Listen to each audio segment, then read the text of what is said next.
deuxième édition du Café Edu Leaderships a déposé sa valise à la salle polyvalente de Bikile le samedi 3 septembre 2022. Ayant pour thème « Comment améliorer la performance en milieu scolaire ?» grâce à l'initiative de Gildas Gabin Kankana, en présence des conférenciers Aniflore Pilon-Batelelise et Silver Boussamba. Nous avions le thème tourné autour de la performance en milieu scolaire, parce qu'effectivement, nous partons d'un constat que l'école baisse en performance.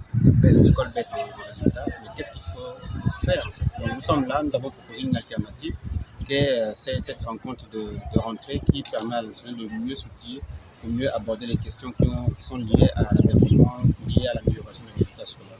Donc pour cette édition, c'est tout simplement appeler le maximum des enseignants tout au long de l'année à faire preuve de beaucoup de doigté dans la gestion des ressources humaines, le climat de travail, et la gestion de conflits, la prévention et gestion de conflits.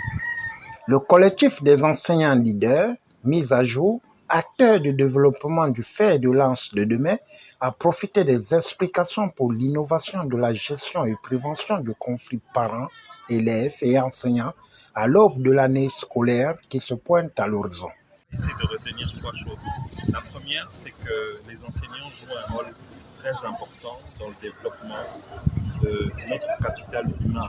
Et pour moi, le capital humain, c'est le capital le plus important. C'est d'ailleurs celui qui attire tous les autres. Et donc, il est important pour nous de nous rendre compte qu'à l'endroit où sont les enseignants, ils ont certainement des souhaits, des envies de transformation, d'innovation de leur environnement pour le bénéfice de tout le monde, bien sûr des enfants, des enseignants eux-mêmes, mais aussi de tout le corps administratif qui travaille pour justement rendre tout cela possible.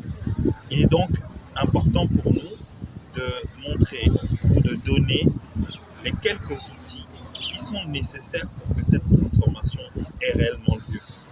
Parce que lorsqu'on parcourt tout son cursus, depuis la maternelle jusqu'à l'université, en passant par le lycée, on est entre les mains des enseignants.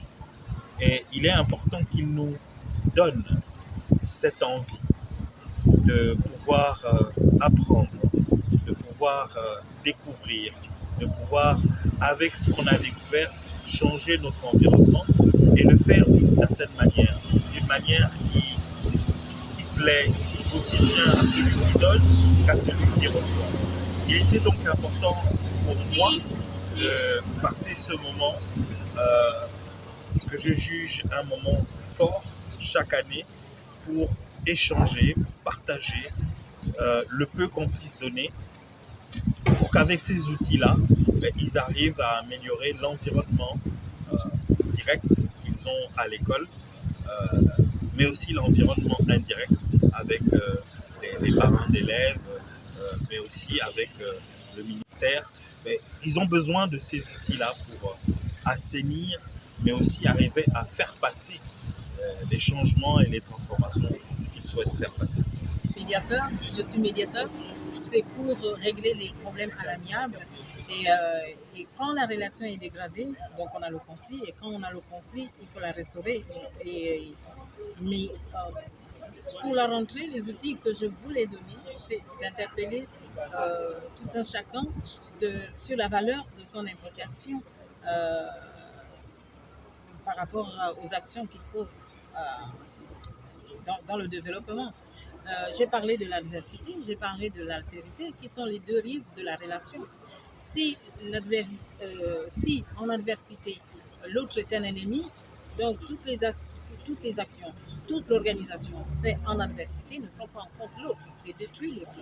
Mais par contre, si l'organisation est sur la rive de l'altérité, ça veut dire qu'on se soucie du bien-être de l'autre, et dans ce cas, les actions vont être autres. Et le résultat, c'est les avantages en altérité. En adversité, ce sont des conséquences. Donc, c'est de parler de ce métier, de ce nouveau, je dirais, nouvel accord accordé à ma voix et à ma vie. Et voilà, interpeller et surtout parler de la valeur de la relation pour un développement dans n'importe quel métier. La relation est très importante. Nous notons que le collectif ouvre ses portes aux adhésions pour promouvoir une école au centre de la compétition mondiale. Au finish, Gildas Gabin Kankana et son équipe ont fait tomber le rideau de cette deuxième édition dans une ambiance bon enfant.